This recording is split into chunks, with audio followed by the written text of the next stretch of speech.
请。男嘉宾孙先生，32岁，来自甘肃，计算机工程师；女嘉宾张女士，31岁，来自甘肃无业。来，有请两位，有请。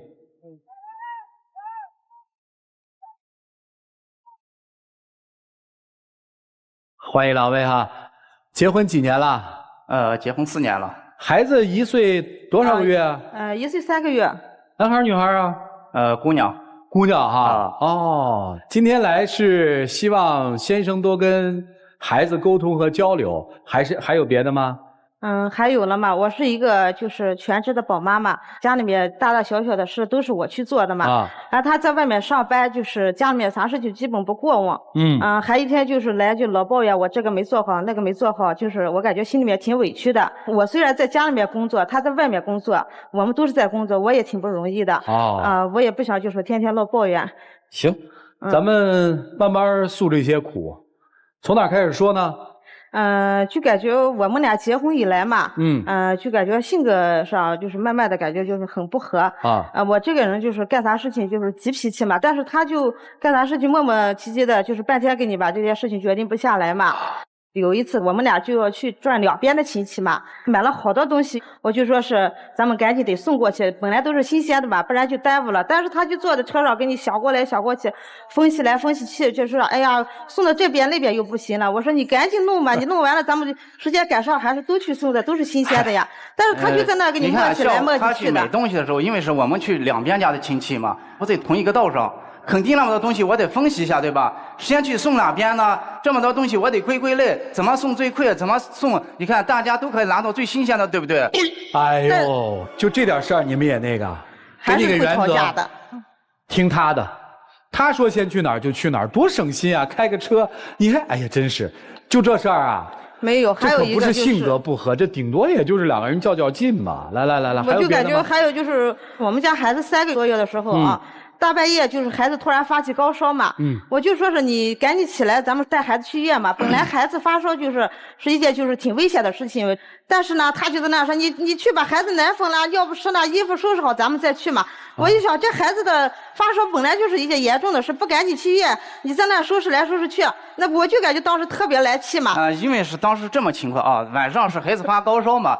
他就急急忙忙的说是赶快去医院吧。我就想着，你最起码去医院，你不给孩子带点衣服呀，什么药片你不带点吗？大半夜的你出去，孩子本来就发高烧，但是衣服这些跟药片这些我都提前都准备好了，这些都不用你去说呀。孩子去医院检查完啥情况过来再拿东西都行了嘛。但是他就在那磨叽。像这种像咱们去医院，是不是有些东西你必须得准备？你不能去医院了，然后你再跑回来，对吧？只要是一遇到孩子的事，他就大惊小怪的。不是我大惊小怪，我们就是本来要这个孩子挺不容易的，我们俩都30岁才有的这个孩子，我就本来就挺上心的嘛。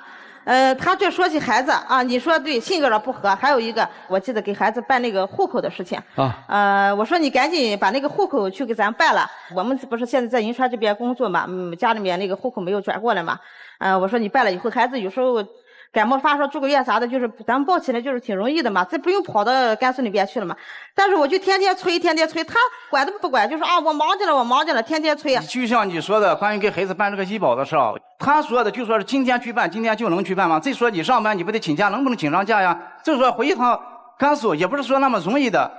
他不是那么近，你说几公里说走就走了。最后我说那你不去，咱们一起去行吧？那最后还是我抱着孩子，我们家孩子那会儿对呀，最后咱们还是去办了嘛，我也抱着孩子，我们一起回老家去了以后，我说我抱着孩子在车里面坐着嘛，你再进去给咱去办。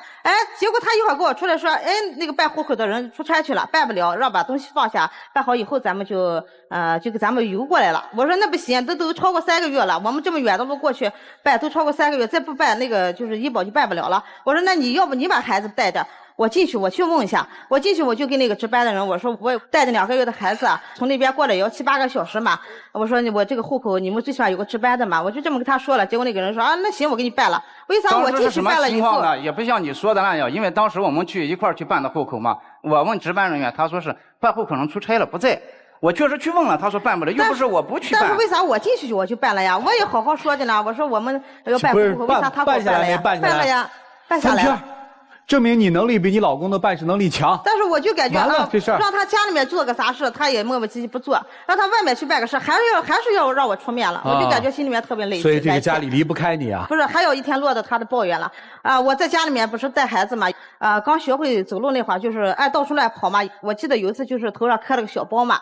他结果下班以后回来说是，你看你一天就在家带个孩子，你一天啥都干不了，你就孩子带不了，你看孩子头上磕的碰的，那你说我说的不对吗？你在家里就负责照看孩子，对吧？今天你孩子头上碰个包，明天你腿碰了，后天你手碰了，你不要说那么夸张，我不能就碰了那么一次，我就特别不爱听他说那句话。你一天就在家带个孩子，一个孩子带不好，你还能干啥？就是心里面感觉挺委屈的。对呀，你应该在家里负责带孩子呀。我说你有什么不对吗？你说。你对，你小时候磕过没？我磕过，但不会天天磕呀。他对孩子，你看有时候我回去看，没有天天磕，孩子头上磕个小包，有时候手碰了。这么大孩子，你这样，你下次让带3天，你请3天假，你带3天孩子。还好这么一说，我就记起来了。我那会儿他下班早，我说要不你带会孩子，我去做饭。我结果没一会儿功夫，他孩子就是差点从那个沙发上摔下，结果他就是。也就是快一把抓住了嘛，当时把我都吓懵了，孩子在那吓得哇大活。我说你就带个几分钟的时间，你还带不好？那我天天带一次，对不对？那你还说我呢？孩子不是当时没睡下了吗？你说我在坐沙发上玩手机，对吧？我虽然拿着手机，但我时刻注视孩子，对不对？但是你掉下来，我把他接住了吗？但是你看孩子就一会儿功夫，孩子差点从沙发摔下来，我天天在盯着孩子在看，但是孩子不小心摔了，你还抱怨我？那肯定呀，你在家你肯定要照顾孩子，我在外面上班，对吧？我需要挣钱，需要给孩子买奶粉，对不对？这是不是我该做的？你该做的是什么呢？你还好意思说奶粉？孩子都1岁多了，我让他去买个奶粉，他竟然给我买错。他说是，孩子吃几段奶粉，吃哪个系列的？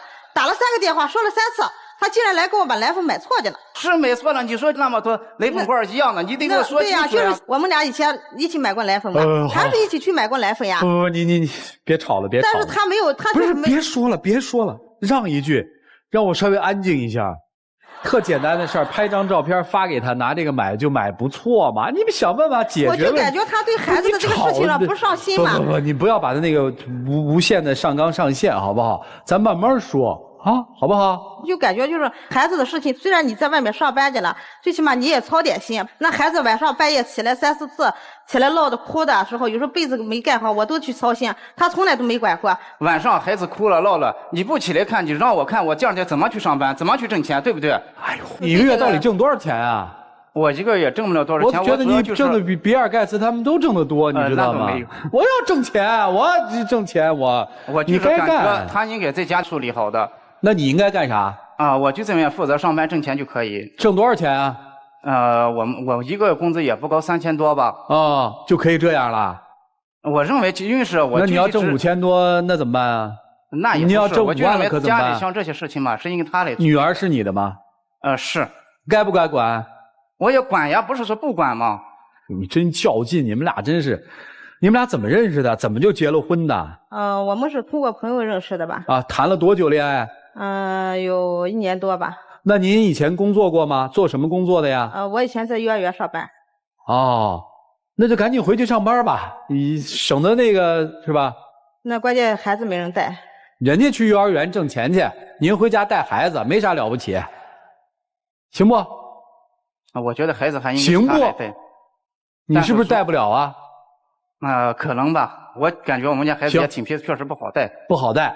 接着再问，办户口是不是你没能力？不是我没能力。承不承认？为什么人家办出来你办不出来？户口确实他办的，但是我是不是你没办出来？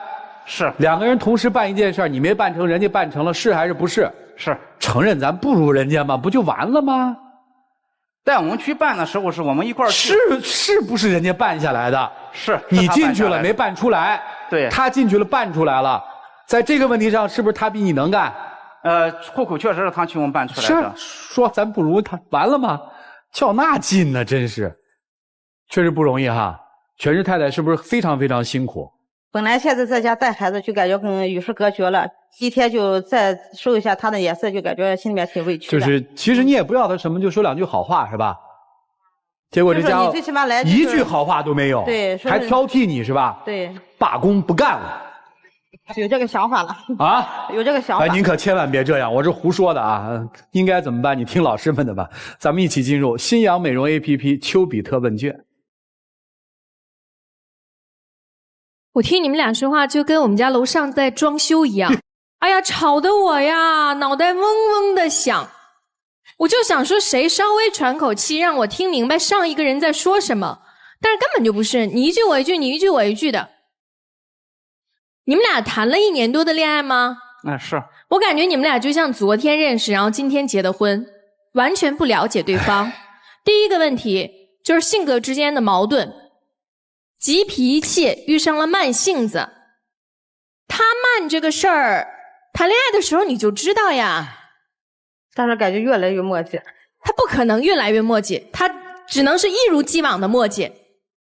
然后你也太急了，比如说孩子发烧，我马上我的东西我也不拿不准备，我直接就得上医院，我不去就不行，哎呀我就不行了。所以你真的是太急了，他呢可能真的是太慢了。每一个家庭，每一对爱人，因为大家性格不同，所以谁更擅长做什么，谁就去做什么。比如说你就更擅长做决定嘛，你执行力更好嘛，他拖拖拉拉，那你就去做啊。家庭分工不同嘛。第二个问题就是你提到的这个全职妈妈，我们经常讲什么全职妈妈，就是早中晚饭鱼尾纹，除了孩子不见人。但他根本就不知道你有多辛苦，你每天就在家带带孩子有什么了不起的，对不对？你是不是这么想的？你要做什么，你列个时间表，贴在你们家最醒目的地方。早上6点半起床喂奶，然后做早饭，8点钟要干嘛干嘛干嘛，12点钟要干嘛干嘛干嘛，一直到晚上凌晨3点起来一次，4点起来一次，5点起，你把它贴好，让他每天看，他会不会就知道你的辛苦了？第3点，你们两个互相指责。为什么每天只想着对方的缺点，而不想对方的好呢？夫妻之间最重要的就是包容对方的缺点，把优点放大，让它成为你们生命当中最闪亮的一个部分。所以各自调整，祝你们幸福，谢谢。哎呦，听着我这个气呀！我问你啊，先生，家是干嘛的？你结婚干嘛？要家干嘛？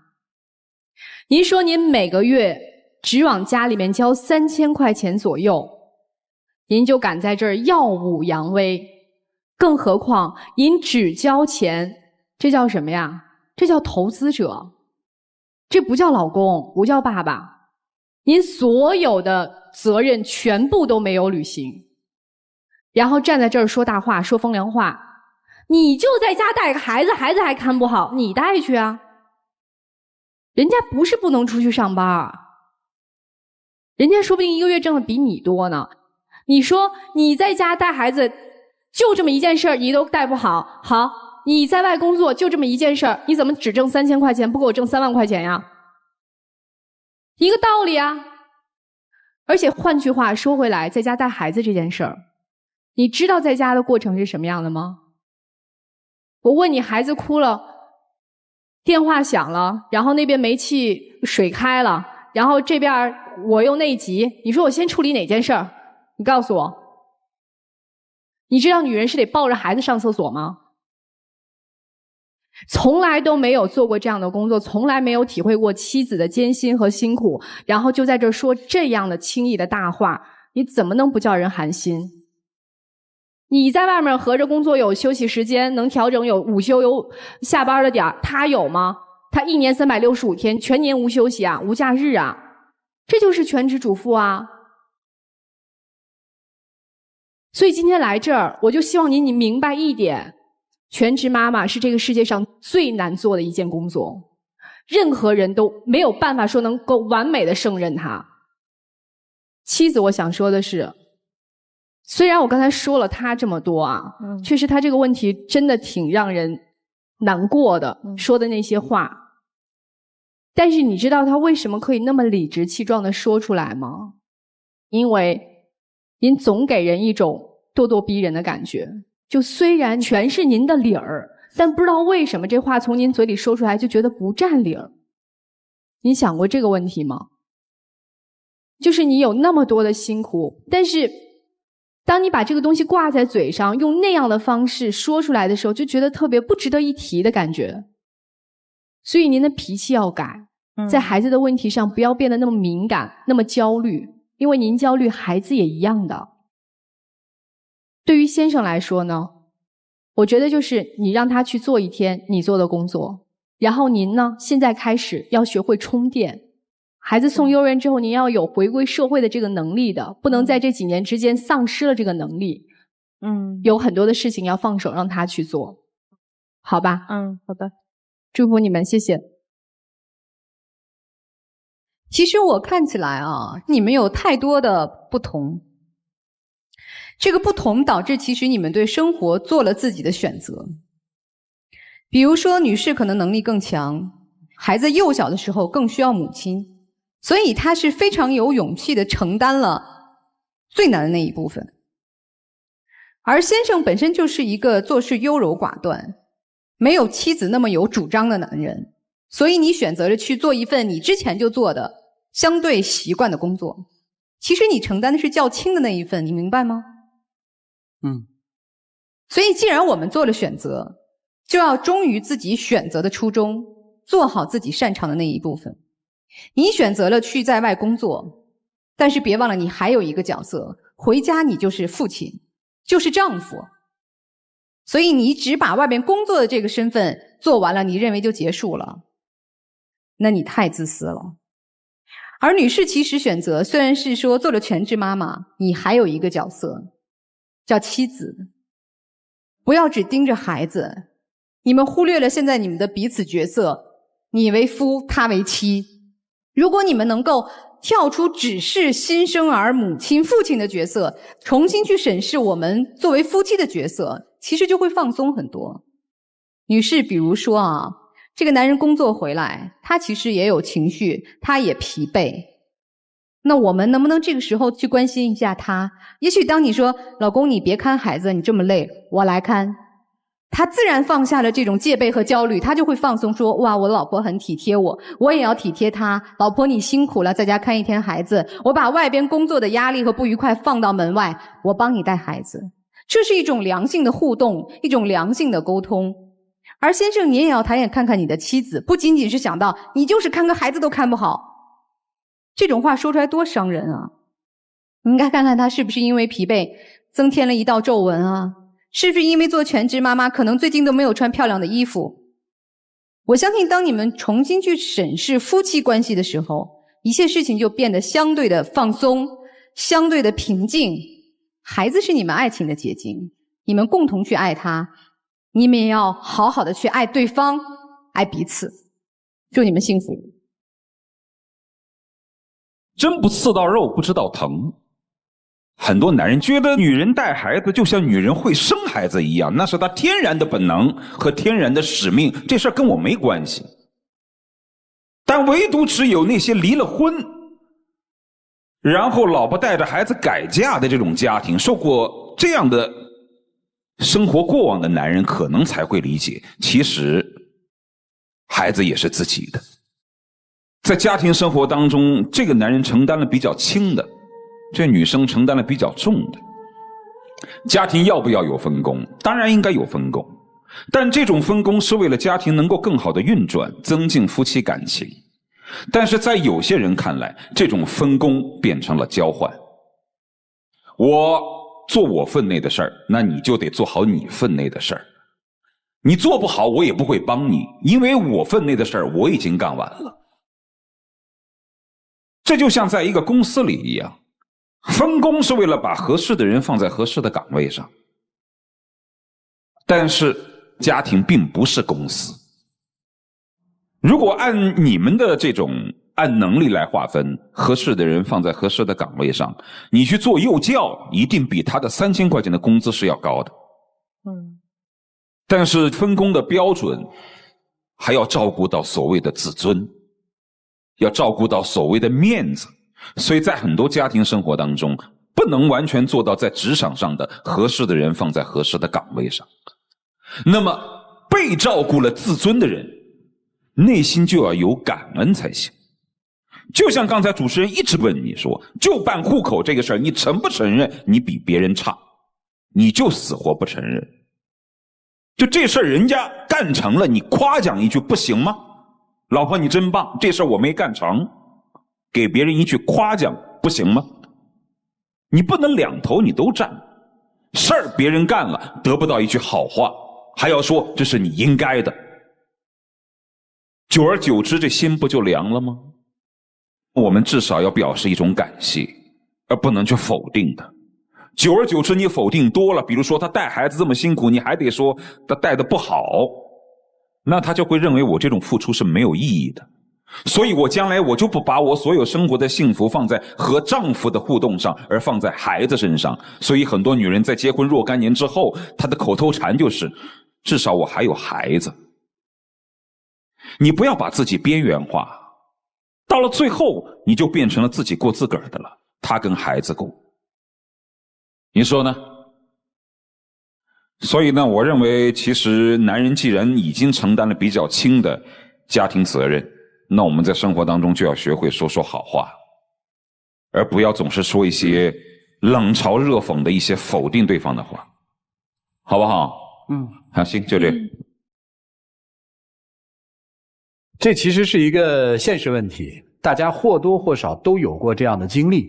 你办户口的事儿，我经历过，实话实说，我也不行，因为我夫人办成的，比我厉害。家庭生活里面，咱不是全能，咱认输啊，不行就是不行，你行你就多干点，所以没有什么道理，都放松一点。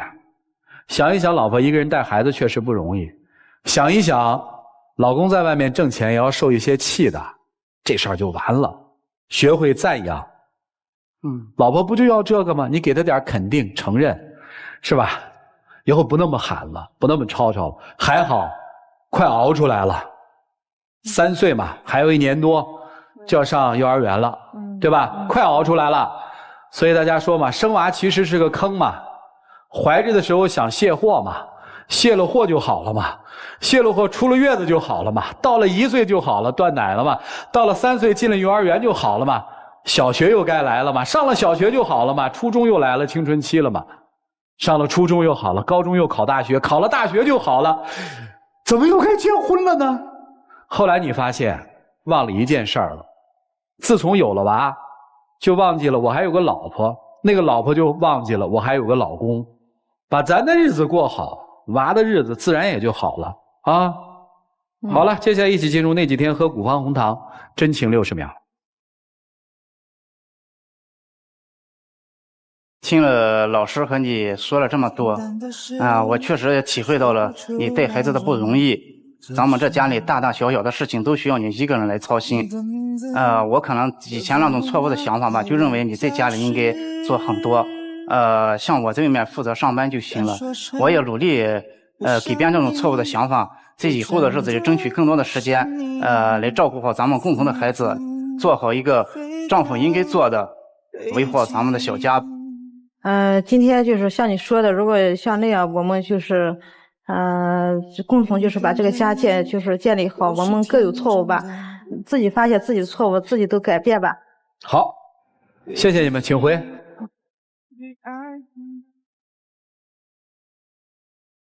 来，请关门。来吧，请开门。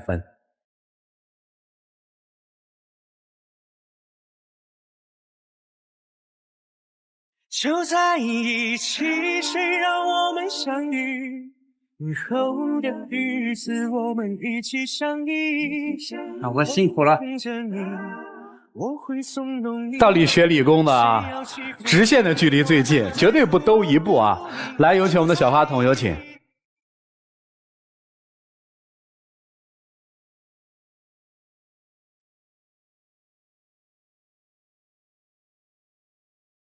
来，我们见证属于这对夫妻的浪漫时刻，各位请见证。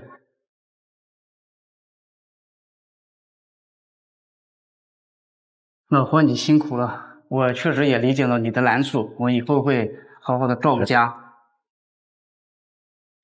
在爱里等着你，谢谢各位老师，谢谢大家啊！祝你们开心快乐，谢谢两位，请回啊。